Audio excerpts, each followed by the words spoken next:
Here's a couple of brand new features in iOS 9 which could be interesting to you. Siri has been updated and has some really useful functions. I really like this one. Let's say that you've been looking at a particular website and you want to look at it again later.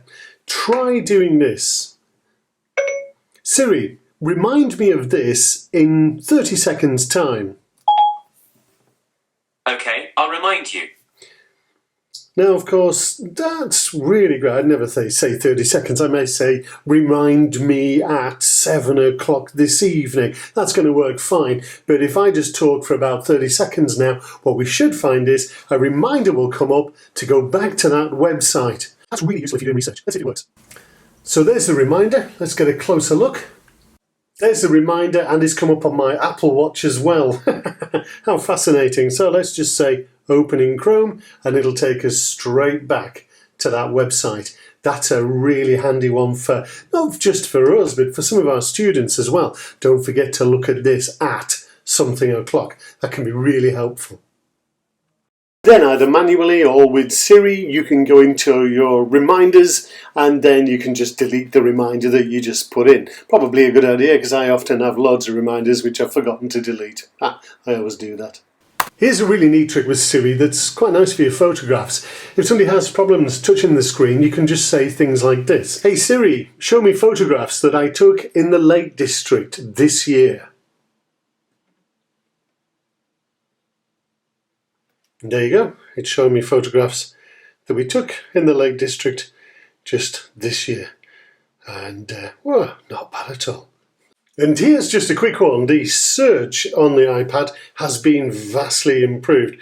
As you know, if you want to search on an iPad, you just swipe down like that and your search bar will come up. It also gives you a list of apps that it thinks you might want to use. Now, this will change from time of day and whereabouts you are. Like at night, I sometimes listen to a podcast and my podcast app comes up on the top left there. Today I've been using a lot of mind maps, so MindNode came up there. But watch this, if I just search for something here, so let's go for Manchester United. There we go. So Manchester United gives me the official website. Not that I'm into football. Lots of videos. A Bing search as well. Thanks for that. Wonderful. So you can just type anything into the top bar there. And it really works a lot better than it did before. Here's a great feature with the keyboard. I'm in Notes, but I could be in Google Docs, I could be in an email, anything you want. Here I've got a great recipe for Yorkshire pudding. First thing you notice is I'm at the beginning of a line, so I've got caps, but watch.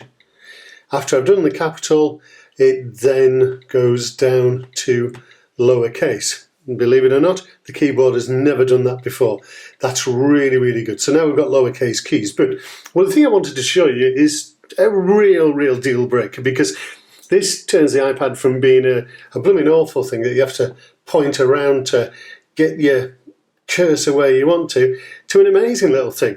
2 fingers on the screen, press, and then you literally have a mouse key right there. So you can take it to wherever you want. And you can see there, I can just shift it about and it's turned the whole thing into a mouse. That is brilliant. Another quick one, let's say you're browsing around the web at some amazing website or other, and you want to just have a quick look at something else. Watch this. Swipe in from the side. Now you can see my maps has come up. Now that's really useful to get rid of it. Boom. Now obviously I might not want maps, so I'm going to swipe down from the top, and here are the apps that I can just have a little gaze into. So trying to find one that could be safe to actually fire up. So let's go into videos. Could be dodgy, but there we go. There's the videos that I've actually got, which are right there. So really cool. Working in groups can be just as effective. So you can swipe back or tap the screen and it's gone. Back out again. Let's get out of there. So I just pull down and then go and get a weather forecast. How's that? That's a really nice little feature. Tap out and it's gone.